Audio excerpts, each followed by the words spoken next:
Rogéria, vamos voltar a falar do segundo elemento para terminar essa questão importante das leis. Exato. Vamos lá. Me parece que quando a gente fala de regulatory oversight ou do universo das leis aplicáveis, a gente não pode pensar somente nas leis existentes, principalmente, e obviamente, se eu estiver falando de alguém que é candidato a um cargo do legislativo. Exatamente. A meu ver, essas pessoas não podiam chegar na TV e falar, vote em mim, olha, eu sou loira, olha, vota em mim, olha meu... Estou com fulano de tal, não sei o que, para governador nenhum. E pronto. Deveriam dizer, olha, eu vou defender tais e tais projetos de lei. Exato. Qual é a tua proposta? Qual é aquilo que você vai defender? Qual é a lei que você vai propor? E por quê? Porque lei também, a gente vê... a pessoa propôs 20 projetos de lei. Dos 20, 18 eram para mudar o nome de rua. Ou praça. Ou para nomear praça. O outro para criar o dia do bombeiro gay, não sei, qualquer outra coisa. Mas assim, já tem o dia do bombeiro, já tem o orgulho gay, agora eu junto os dois para fazer um projeto. Assim, não tem representatividade. A pessoa deveria vir a público e dizer, eu vou lutar pelo quê? Qual é a minha plataforma? Já vou até te dizer o que muitos deles dirão. Falam assim, mas a gente não tem espaço na televisão para fazer isso. Mas precisa fazer isso na televisão? Mas de jeito não pode nenhum. montar um site onde ele mostra todo o projeto de lei que ele quer oferecer? Então, hoje em dia, a gente tem muita comunicação, né? Eu até queria saber o que deu aquele projeto do Stephen Kennedy. Eu não sei se você se lembra, há uns anos, nas outras eleições, não sei se na anterior ou 2 atrás, ele queria provar que era possível alguém se eleger somente usando mídia gratuita, sem necessidade de fazer essas campanhas milionárias por onde passa esse rio de dinheiro que acaba no fim. Acredito que hoje está um pouco mais restrito, hoje, né? Sem dúvida alguma, me parece, né? Até onde a gente saiba. Exatamente. Pois é.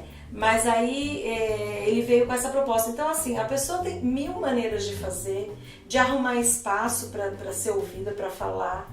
As pessoas têm que mostrar a que vieram e o que elas pretendem.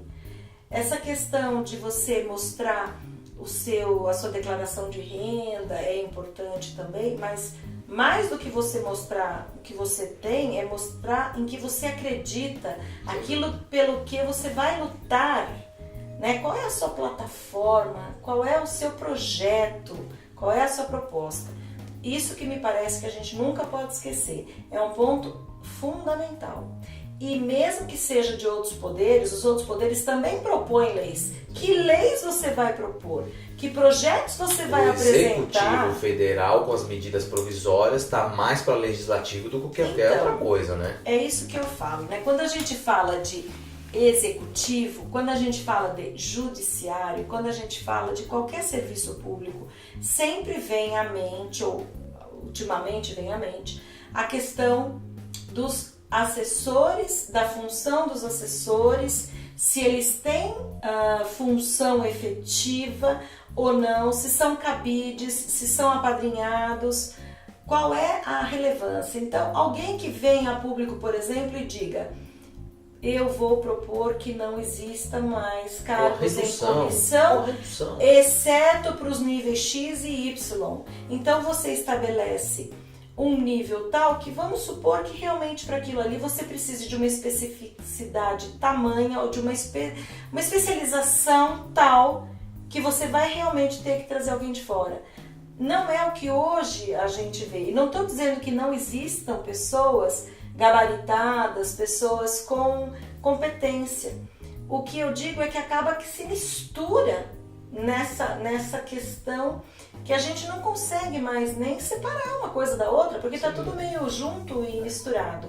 Isso que eu queria só completar com relação ao segundo elemento. Perfeito. O terceiro elemento que eu acho que é um dos... Nossa, que poderia ser aplicado assim de forma cristalina. Cristalina. Nós vamos ter o quê? Nós temos as leis externas, né, que servem a todos, e as leis internas, né, seriam o Código de Políticas e Procedimentos. Sim. Né? Não é factível que um candidato tenha dentro da sua base um código de ética da sua candidatura, ou as políticas, que sejam poucas, principiológicas, as políticas e os procedimentos para aquela candidatura, para aquele cargo que ele quer fazer. Eu acho que dá para fazer até, olha, na candidatura, capítulo 1º, na candidatura, capítulo 2º, no governo, caso venha a ser eleito, ou na legislatura, caso venha a ser eleito. Não dá para fazer isso? Capítulo 3º, depois de fim do meu mandato... O que eu vou fazer? Quais são a transparência que eu vou dar para a coisa, o legado que eu vou deixar, a transição que eu vou fazer? Não dá para ter esse tipo de coisa? Sem dúvida, porque se você realmente está imbuído de um espírito público, se você quer fazer alguma coisa por aquela coletividade, então tem o pós também. Ele que se comprometa a dar consultoria, ele que se comprometa... Se faça disponível. Disponível, e não, né, que tem gente que nem a faixa não passa, né, sai pela porta dos fundos. Isso me parece essencial. O código de conduta que traga consequências. Quais serão as consequências se aquilo não for aplicado e consequências que valham para todos? Porque eu também não posso dizer, olha, se acontecer tal coisa, o destino será X, até o dia que chega num amigo meu, uma pessoa muito querida, amigo da vida inteira, e aí então, não, peraí. Eu falei, mas eu não estava bem raciocínio. Não, então pensa antes de falar. Exatamente, não proponha. Não proponha, porque se você propôs, você casou com a sua proposta, e agora você vai ter que honrar, doa a quem doer. Mas é muito difícil, porque isso passa por integridade, muito mais do que ética, né? É a integridade como um todo mesmo, é o pacote todo, né? Quando eu falo que a pessoa é íntegra, ela pensa, fala e age no mesmo sentido, de maneira coesa. Isso é ser íntegro. E o contrário é quando você esfacela, né? Eu falo de uma maneira, me apresento de uma maneira, mas quando eu faço do meu jeitinho, que é outro, né? E isso salta aos olhos, principalmente se você é uma figura pública e tá todo mundo de olho. Então, assim, você resolve ir para vida pública? Tá bom. Tenha uma vida pública. Não marque encontro 10 horas da noite na garagem da sua casa. Ou fora do expediente, fora da agenda. Fora do expediente, fora da agenda, para quê? Para levantar uma suspeita. Então, é assim, a gente tem que ser honesto, parecer honesto, mostrar que somos honestos o tempo todo. E isso faz parte de compliance. Então, não é que a pessoa não seja correta, ela pode até ser correta, mas não basta só ser. É preciso ser e parecer. Que nem a mulher de César. O tempo todo. A mulher de César perdeu a cabeça. Por isso, né? Então, essa é a questão que me parece essencial. Política, procedimento, eu tenho uma norma que vai ser seguida e vai ser seguida por todos do meu gabinete, vai ser seguida por todos que quiserem trabalhar comigo. Vamos supor, só para tentar deixar a coisa mais concreta, nesse ano, imagina só se a gente criasse, se eles criassem, um candidato criasse, cada denúncia que for realizada contra a minha pessoa, eu colocarei na página da internet a denúncia da pessoa que fez e a resposta, para que fique transparente a acusação e uma resposta. É impossível fazer isso, pronto? Claro que não.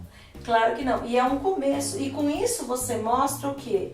Que você não tem telhado de vidro. Exato. Esse é o ponto. Você não pode ter telhado de vidro. Porque senão você jamais escreveria uma política dessa. Aí não dá. Aí Esse é o colocar. ponto. Então, assim, é muito difícil a gente conseguir conciliar todos os aspectos que têm de ser conciliados para implementar um programa de compliance neste nível que a gente quer. Exato. É difícil. Mas não é impossível. E precisa ter o quê? Vontade política de fazer. Alguém que, como nós, acredite verdadeiramente que pode dar certo. E uma coisa tão interessante, né? A pessoa que fizer isso, ela vai se destacar. Não há dúvida. Ninguém faz. Vão dar espaço para ela. Exatamente. Ela vai ser chamada para os programas. Poxa, como é que esse negócio do compliance na vida pública, essa é de graça para os candidatos, hein, Rogério? De graça aqui, ó. Você candidato que está imbuído de uma mudança nessa eleição, faça da sua candidatura e da sua eleição com compliance. Exatamente. Né? monte o seu programa de compliance, totalmente estruturado. Eu defendo os 7 elementos, porque eu acho que é o melhor que tem do começo, meio e fim, é o mais fácil. E você vai se destacar. Com certeza. Vai ter um diferencial de partida. Quem é que não Mas tem gostaria que acreditar piamente, porque compliance de papel, outro a ponto Lava Jato tá cheia, eu ia falar né? agora. Vamos, pega, todo mundo agora, não, porque eu sou um candidato que eu vou fazer um compliance. Certamente teriam os candidatos de compliance de papel.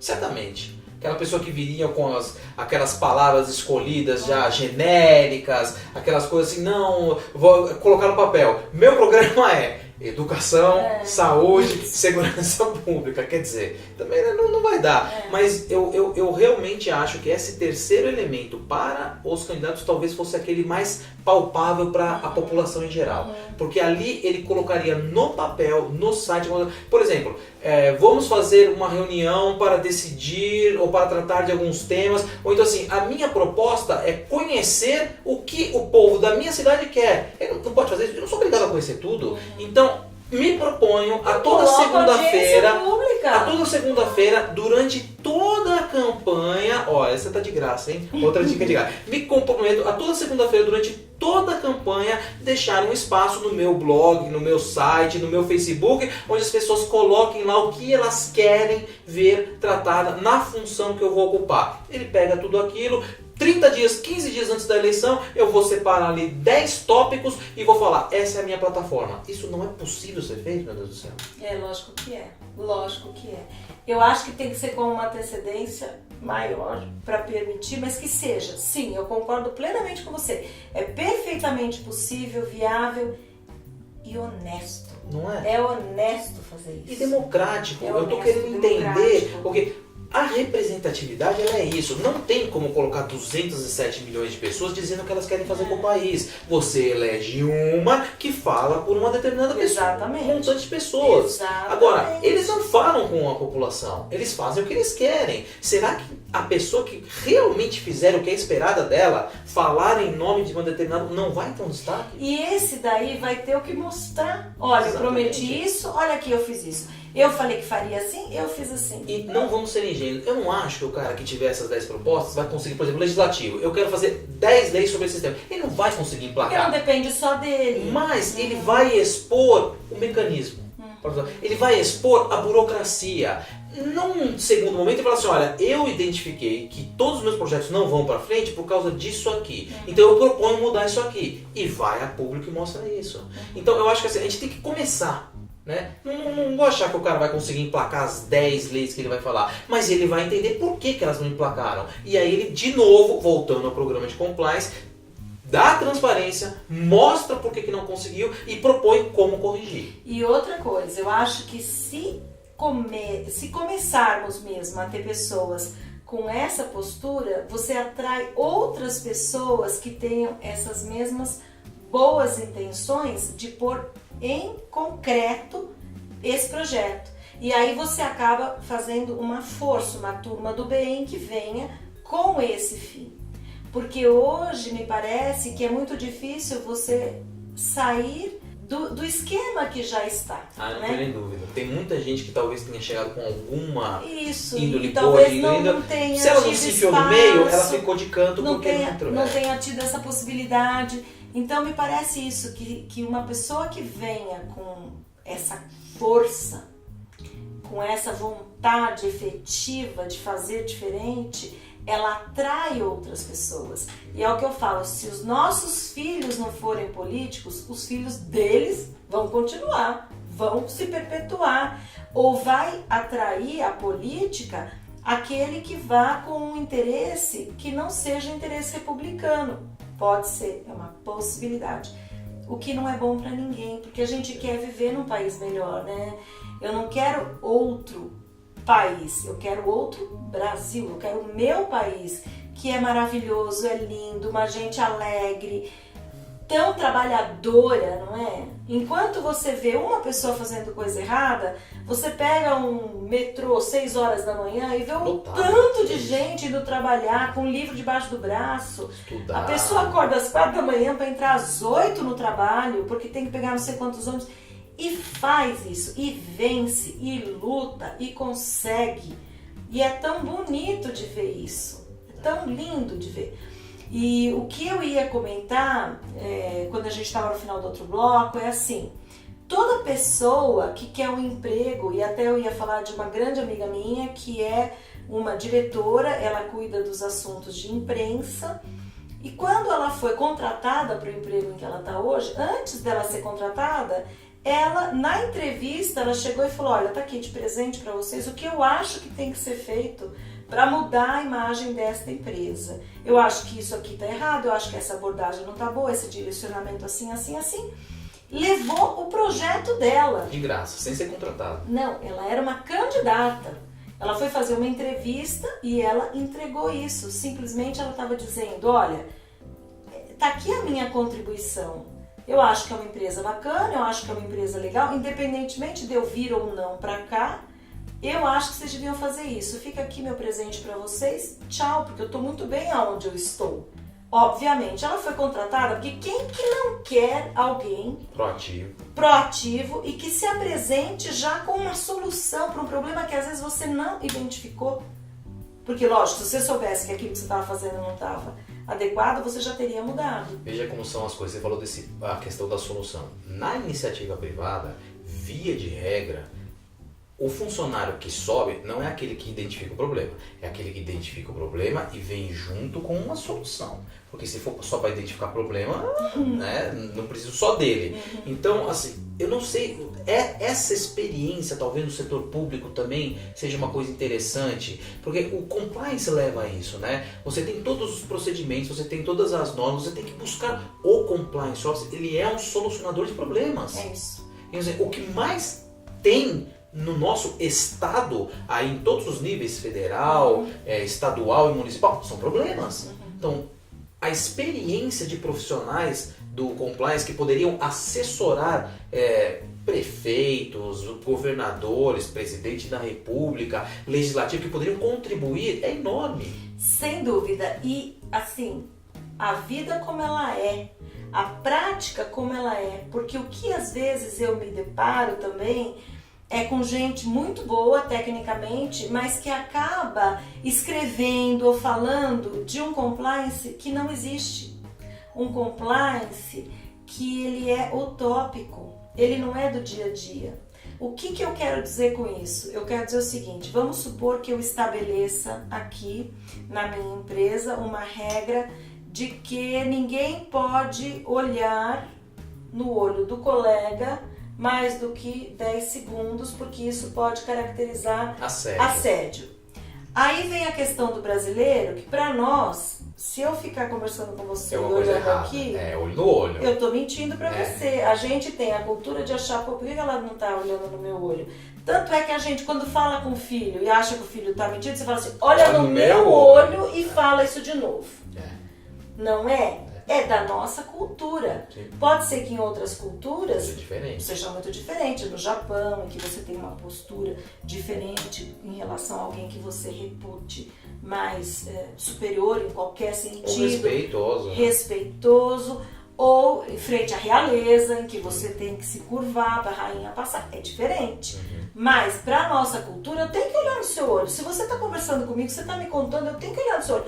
E em nenhum momento me parece nessa nossa interação aqui, por eu estar olhando no seu olho, você vai achar que eu estou me engraçando pro seu lado. Então, assim, é uma coisa que você pode até ter essa regra escrita, mas é uma regra que alguém tirou de algum livro, de algum manual, que leu não sei aonde, que se aplica, sei lá, em outro país. Na Finlândia. Por exemplo, em que as pessoas podem ter outro hábito, né?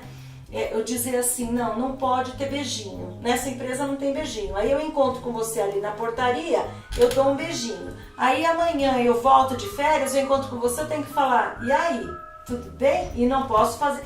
A gente se cumprimenta com beijo. Aliás, em São Paulo é 1, no Rio de Janeiro são 2, em Minas são 3. Cada um vai aumentando. Então você vai chegar em Minas e falar pro menino, não é pra dar um beijinho, ele fala, então agora tem que dar 2.